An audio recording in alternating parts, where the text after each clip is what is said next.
తెలంగాణ నీటిపారుదల శాఖలో అక్రమాలపై ACB focus పెట్టింది. కాళేశ్వరం ప్రాజెక్టులో గతంలో పనిచేసిన అధికారుల అవినీతిపై దృష్టి సారించింది.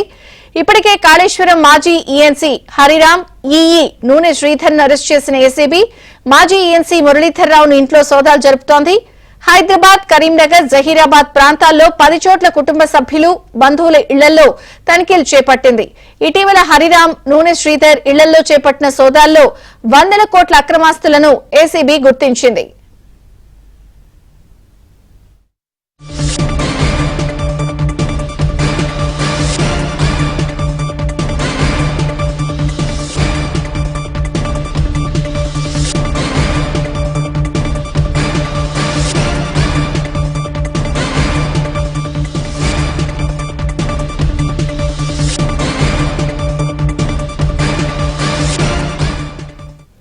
తెలంగాణ నీటిపారుదల శాఖలో అక్రమాలపై ఏసీబీ ఫోకస్ పెట్టింది. కాళేశ్వరం ప్రాజెక్టులో గతంలో పనిచేసిన అధికారుల అవినీతిపై దృష్టి సారించింది.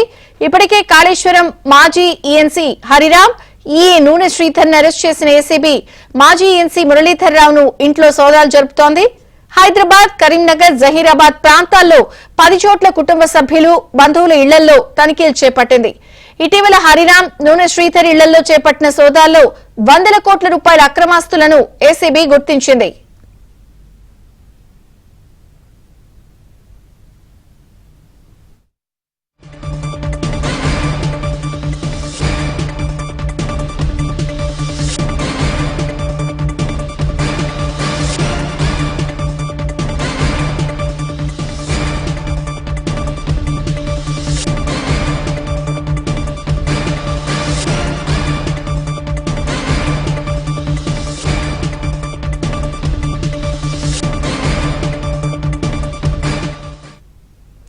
కాళేశ్వరం ప్రాజెక్టు వ్యవహారంలో గతంలో కీలకంగా వ్యవహరించినటువంటి అధికారుల ఇళ్లలో సోదాలు కొనసాగుతున్నాయి. పూర్తి స్థాయిలో ఏసీబీ దృష్టి సారించింది. ఈ మాజీ అధికారుల వివిధ ప్రాంతాల్లో ఉన్న ఇళ్లు, ఆఫీసుల్లో భారీగా అక్రమాస్తులను కూడా గుర్తించారు.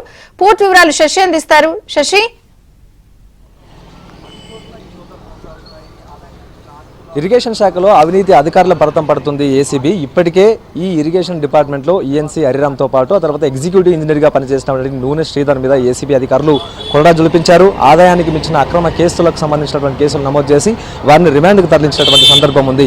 తాజాగా ఇప్పుడు గతంలో మాజీ ఈఎన్స్గా పనిచేసినటువంటి మురళీధర్ రావు నివాసంలో ప్రజెంట్ ఏసీబీ అధికారుల సోదాలు కొనసాగుతూ ఉన్నాయి. ఉదయం 6 గంటలకు ప్రారంభమైనటువంటి సోదాలు ప్రజెంట్ కంటిన్యూ అవుతూ ఉన్నాయి. ప్రస్తుతం నేను చూపిస్తున్నటువంటి ఇదే నివాసంలో మురళీధర్ రావు నివాసం ఉంటూ ఉన్నారు. సో ఉదయం ఏసీబీ అధికారుల ప్రత్యేక బృందం మురళీధర్ రావు నివాసానికి చేరుకుంది. మురళీధర్ రావు నివాసంలో ఒక టీంతో పాటు హైదరాబాద్లోని మరో 3 చోట్ల ఈ సోదాలు కొనసాగుతూ ఉన్నాయి. ముఖ్యంగా హైదరాబాద్తో పాటు ఇటు కరీంనగర్, ఆ తర్వాత జహీరాబాద్, ఈ 3 ప్రాంతాల్లో సుమారుగా 10 చోట్ల సోదాలు కొనసాగుతున్నట్టుగా ప్రస్తుతం మనకు అందుతున్నటువంటి సమాచారం.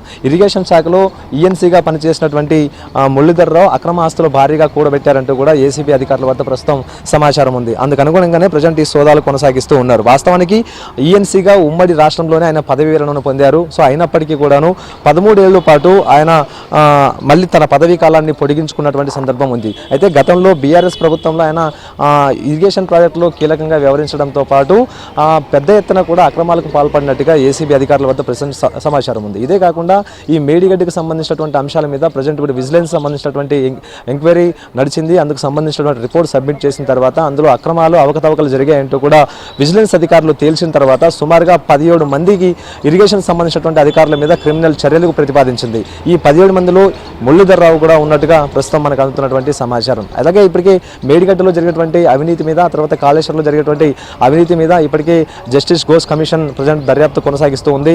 ఈ జస్టిస్ ఘోష్ కమిషన్ ముందు కూడా ఈ మురళీధర్ రావు హాజరయ్యి గతంలోనే తనకు సంబంధించినటువంటి వివరణ ఇచ్చినటువంటి సందర్భం ఉంది. ప్రధానంగా కాళేశ్వరం ప్రాజెక్టుకు సంబంధించినటువంటి అంశంలో కూడా మురళీధర్ రావు చాలా కీలకంగా వ్యవహరించారు.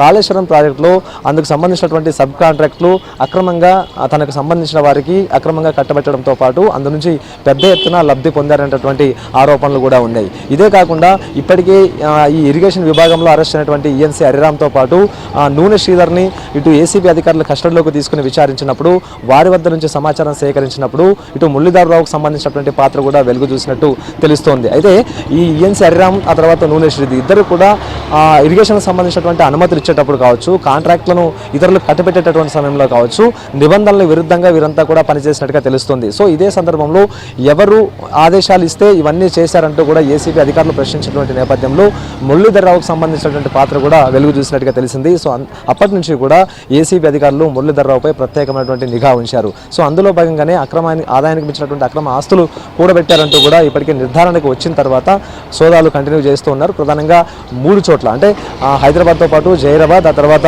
కరీంనగర్, ఈ 3 ప్రాంతాల్లో సుమారుగా 10 చోట్ల ఈ సోదాలు కొనసాగుతూ ఉన్నాయి. సాయంత్రం వరకు కూడా ఈ సోదాలు కొనసాగేటటువంటి అవకాశం అయితే ఉంది. ఇప్పటికే ఆయన నివాసంలో కీలకమైనటువంటి డాక్యుమెంట్లను ఇటు ఏసీబీ అధికారులు స్వాధీనం చేసుకున్నట్టుగా తెలుస్తోంది. ఆయన ఆస్తులకు సంబంధించినటువంటి పలు పత్రాలను కూడా ఇప్పటికే ఏసీబీ అధికారులు స్వాధీనం చేసుకున్నారు. వాటికి సంబంధించినటువంటి విచారణ ప్రస్తుతం కొనసాగిస్తూ ఉన్నారు. ప్రస్తుతం నేను చూపిస్తున్నటువంటి ఇదే నివాసంలోనే మురళీధర్రావు ప్రజెంట్ ఉన్నారు. ఏసీబీ అధికారులు ఆయన ముందుంచి ఆ డాక్యుమెంట్లను ముందుంచి ఆయన దగ్గర స్టేట్మెంట్ తీసుకుంటున్నటువంటి సందర్భం కనిపిస్తుంది. సో సాయంత్రం వరకు కూడా ఈ విచారణ కొనసాగిన తర్వాత సాయంత్రం మురళీధర్రావును అరెస్ట్ చేసేటటువంటి అవకాశాలు అయితే చాలా స్పష్టంగా కనిపిస్తూ ఉన్నాయి. ప్రధానంగా ఇటు కాళేశ్వరంతో పాటు ఆ తర్వాత మేడిగడ్డ, ఈ 2 ప్రాజెక్టుల్లో అత్యంత అవినీతి జరిగిందంటూ కూడా ఇప్పటికీ ఏసీబీ అధికారులతో పాటు తర్వాత విజిలెన్స్ రిపోర్ట్ కూడా ఇచ్చినటువంటి సందర్భం. ఇక తనకు సంబంధించినటువంటి పదవీ కాలం ముగిసిన తర్వాత కూడా అంటే సుమారుగా గతంలోనే ఉమ్మడి రాష్ట్రంలోనే ఆయన ఈఎన్సీగా పదవి విరమణ పొందిన తర్వాత కూడా సుమారుగా 13 ఏళ్ల పాటు ఇదే ఇరిగేషన్ డిపార్ట్మెంట్లో ఈఎన్సీగా ఆయన కొనసాగారు. ఆ కింది స్థాయి సిబ్బంది అండదండలతో ఆయన పెద్ద ఎత్తున కూడా అక్రమాలకు పాల్పడ్డారంటూ కూడా ఇప్పటికే ఏసీబీ అధికారులు అనుమానిస్తున్నారు. అందుకు అనుగుణంగానే ఈ సోదాలు కంటిన్యూ చేస్తూ ఉన్నారు.